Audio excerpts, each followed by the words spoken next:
Welcome friends. বর্তমান দিনে প্রায় অধিকাংশ ভারতীয় নাগরিকদের হাতেই পৌঁছে গিয়েছে মোবাইল ফোন। মোবাইল ফোন ব্যবহার করার ক্ষেত্রে প্রত্যেকের যা দরকার তা হলো সিম কার্ড।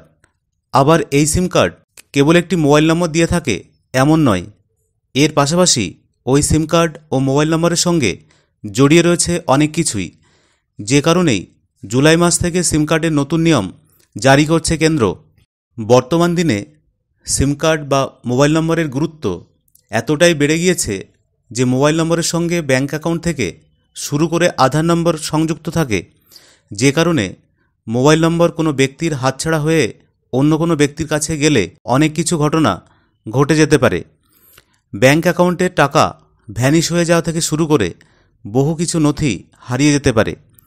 আর এই সকল গুরুত্বপূর্ণ বিষয়গুলির কথা মাথায় রেখেই এবার কেন্দ্রের তরফ থেকে সিম কার্ড নিয়ে নতুন নিয়ম জারি করা হয়েছে এবং সেই নিয়ম কার্যকর হতে চলেছে আগামী 1 জুলাই থেকে।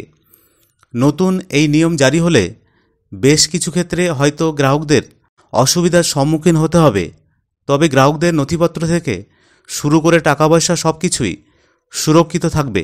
চলুন দেখে নিই কেন্দ্র সরকার কী নতুন নিয়ম জারি করতে চলেছে। সিম কার্ডের ক্ষেত্রে নতুন যে নিয়ম জারি করা হচ্ছে সেই নিয়ম মূলত মোবাইল নম্বর পোর্টেবিলিটি, অর্থাৎ এক নেটওয়ার্ক থেকে অন্য নেটওয়ার্কে যাওয়ার ক্ষেত্রে এর আগে পর্যন্ত যে নিয়ম ছিল সেই নিয়মের থেকে এখন নতুন নিয়ম বেশ কড়াকড়ি করা হচ্ছে।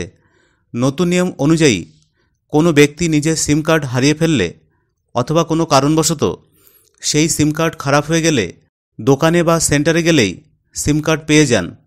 নতুন নিয়ম অনুযায়ী আগের মতোই গ্রাহকরা নিজেদের উপযুক্ত ডকুমেন্ট দিয়ে নিজেদের সিম কার্ড পেয়ে যাবেন, কিন্তু সিম সোয়াইপ অর্থাৎ সিম পরিবর্তন করার পর মোবাইল নম্বর পোর্টেবিলিটি করা যাবে না। এক্ষেত্রে সিম সোয়াইপ করার পর শুরু হয়ে যাবে লকিং পিরিয়ড। লকিং পিরিয়ড রাখা হয়েছে 7 দিন। সেই 7 দিন পর গ্রাহকরা নিজেদের নম্বর পোর্টেবিলিটি করতে পারবেন।